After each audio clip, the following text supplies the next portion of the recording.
So national expo సిల్క్కు మరి సత్సానిగమ ఓపెనింగ్కు మరి హాసన్ గారు వచ్చారు, యాక్ట్రెస్. వారిని తెలుస్తాం, చెప్పండి మరి ఎలా అనిపిస్తుంది? చాలా బాగుందండి. ఫస్ట్ ఆఫ్ ఆల్ నేను వచ్చినప్పుడు ఎలా ఉంటుంది అనుకున్నా, ఎందుకంటే నేను హైదరాబాద్ చాలా నుంచి ఉంటున్నా కానీ విన్నాను ఇక్కడ బాగుంటాయి అని చెప్పి. బట్ ఈరోజు నన్ను గెస్ట్గా పిలవడం జరిగింది. I feel so happy. Thank you so much to all. So వచ్చాను, ఇక్కడ శారీస్ చాలా బాగున్నాయి అండ్ డిఫరెంట్ క్లాత్స్. ఇది కూడా మనకి హ్యాండ్లూమ్ ఐటమ్స్ ఉన్నాయి. పాపం వాళ్ళు చేతితో తయారు చేసి చేనేత వాళ్ళందరికీ కూడా మనం ప్రోత్సాహం ఇవ్వాలంటే ఖచ్చితంగా ఇలాంటి వాటి దగ్గర మనం షాపింగ్ చేయాలి. అండ్ ఇప్పుడు పండుగలు వస్తున్నాయి మనకి, విజయదశమి కావచ్చు, దివాళీ కావచ్చు, ఇలాగా ఒకదాని తర్వాత ఒకటి పండుగలు వస్తున్నాయి కనుక పండుగలకి సూట్ అయ్యే మంచి క్లాత్స్ అయితే ఇక్కడ ఉన్నాయి.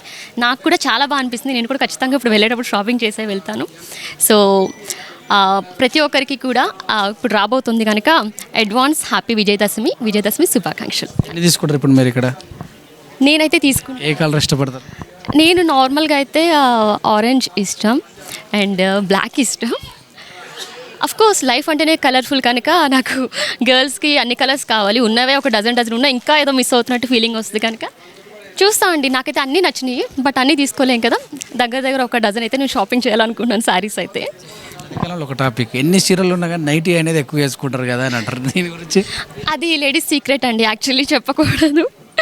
బట్ దాంట్లో ఎన్ని చీరలు ఉన్నా, బీరువాలో ఎన్ని ఉన్నా సరే, బయట ఎన్ని ఉన్నా సరే, రాగానే ఆ సమయానికి అదే చేస్తారని అంటారు. అవి ఎక్కువ తీసుకోరు కానీ అవి రెండే ఉంటాయి కానీ అంటారు. మరి అఫ్కోర్స్ యాక్చువల్లీ ఈ మధ్య మనం పెట్టుబడుల ప్లేస్కి వెళ్తే కొంతమంది నైటీలు కూడా పెడుతున్నారనమాట. ఎవరైనా ఇంటికి వచ్చిన చుట్టాలు కదా నైటీలు పెట్టి పంపిస్తున్నారు.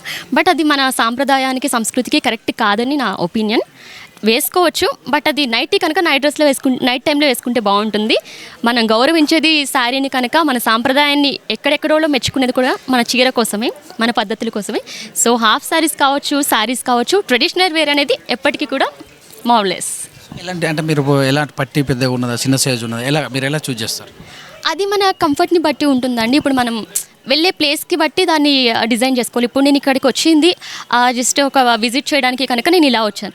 ఇదే శారీ అయినా సరే నేను టెంపుల్కి వెళ్ళలేను, రైట్? టెంపుల్కి వెళ్ళాలంటే టెంపుల్ వేరే వేసుకోవాలి, పబ్కి వెళ్ళాలంటే పబ్ వేరే వేసుకోవాలి. సో ఎక్కడ ఎలా ఉండాలో అలా ఉంటేనే అది బాగుంటుంది. సో నాకైతే హెవీగా అంటే కొంచెం తక్కువ నేను వేసుకునేది, బట్ మా మదర్ కోసం అయితే తీసుకుంటా అండి. అనేది ప్లేస్ని బట్టి మారుతుందంటారా? కోర్స్ మనం మారాలండి. ఎందుకంటే మనం పుట్టి పెరిగినట్టు ఒక పల్లెటూరులో పుట్టచ్చు మనం. సో హైదరాబాద్ వచ్చిన తర్వాత మనం వాళ్ళతో కలవకపోతే ఈ అమ్మాయి ఊరిది అని చెప్పి పక్కన పెట్టేస్తారు. సో అలా అని చెప్పి ఇక్కడ మనం షార్ట్స్ వేసుకున్నట్టు మనం పల్లెటూరులో వేసుకుంటే ఆ అమ్మాయిని బ్యాడ్గా చూస్తారు. సో ఎక్కడ కల్చర్ని బట్టి అక్కడ అలానే మూవ్ అవ్వాలి. కొత్త ప్రాజెక్ట్స్ ఉన్నాయండి బట్ నేమ్ రివీల్ చేయకూడదు ఐ ఫీల్. సో మూవీస్ ఉన్నాయి అండ్ నేను బేసికలీ యాంకర్ అనమాట. నాకు ఒక యూట్యూబ్ ఛానల్ ఉంది. సో అవి చేస్తున్నాం. అయిపోయిందా షాపింగ్? అయిపోయిందా విజయదశమిది? షాపింగ్ ఇంకా అవ్వలేదండి. నాకు ఇప్పుడు షాపింగ్ టైం సరిపోదు. మీరు ఇది అయిపోయిన తర్వాత నేను ఇంకా షాపింగ్ మీద చేసుకుంటాను. థ్యాంక్ యూ అండి. Wish you all the best. Thank you so much.